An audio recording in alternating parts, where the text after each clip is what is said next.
My name's Colin Reid. I'm Sustainability Manager for Glasgow Housing Association, and Glasgow Housing Association has about 45,000 houses across the city of Glasgow, although we're part of the Wheatley Group and will be spreading across the central belt of Scotland.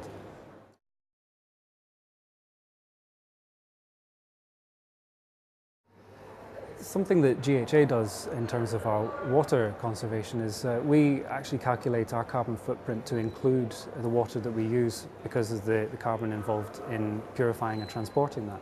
And we'd like to see that become a standard practice across our industry and that of our contractors. Something else that we're doing is working with Scottish Water on their water conservation project, where we've installed over 200 monitoring devices, and we're going through the first baseline year.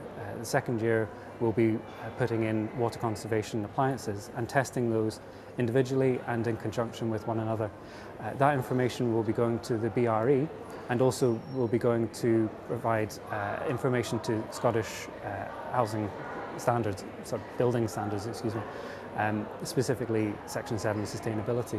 So we're very keen that water gets introduced into the debate about energy conservation and wider sustainability, because in Scotland it's seen as being, well, water's everywhere, but it's the energy that's involved in getting clean water to you and how you use that water in your property.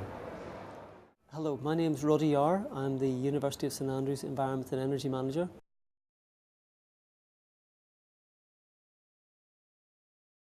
So looking at water consumption across the estate, again, it's Scotland, it rains a lot, but the water usage has a cost to it, and we're very conscious of that. So we've set up a lot of controls in terms of how we reduce the amount of water that we consume through better facilities such as urinal controls, low flush toilets, standard issue across the estate now.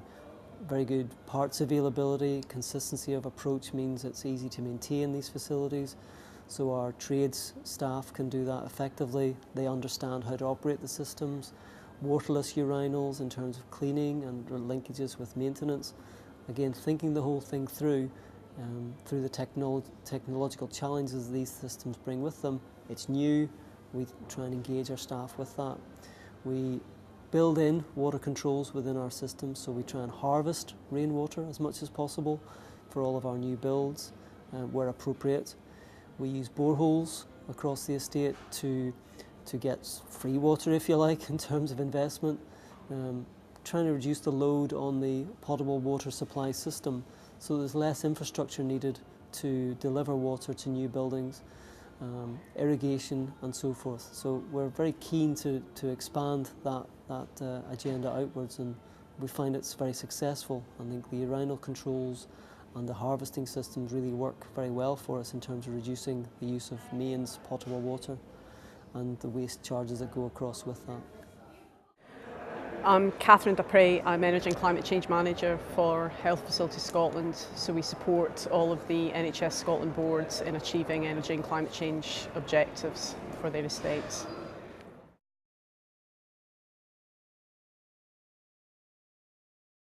Water saving is of big importance to us. We've seen quite a big increase. We were doing very, very well in our water consumption, and we've actually seen quite a big increase in recent years, and that's been down to newer and tougher legislation around infection control, which obviously infection control is obviously our prime concern. So because of new regulations that have been brought in, we've actually seen our water consumption go up. There's a big programme happening right now across all these states to identify ways that we can reduce our water consumption. Unfortunately, one of the things that we can't do is grey water systems because of a potential risk of Legionella and a potential risk of Pseudomonas, so we don't consider those systems. But we are looking at other ways of saving saving water right across the estate. We've been doing a big programme around leak detection and getting rid of that. We've been doing a big programme around replacement of water meters, getting better water metering in place. We've got a big programme around water awareness going on amongst staff to try and get our water consumption down. It's a big cost to the NHS, and it is incredibly important, but infection control always comes first.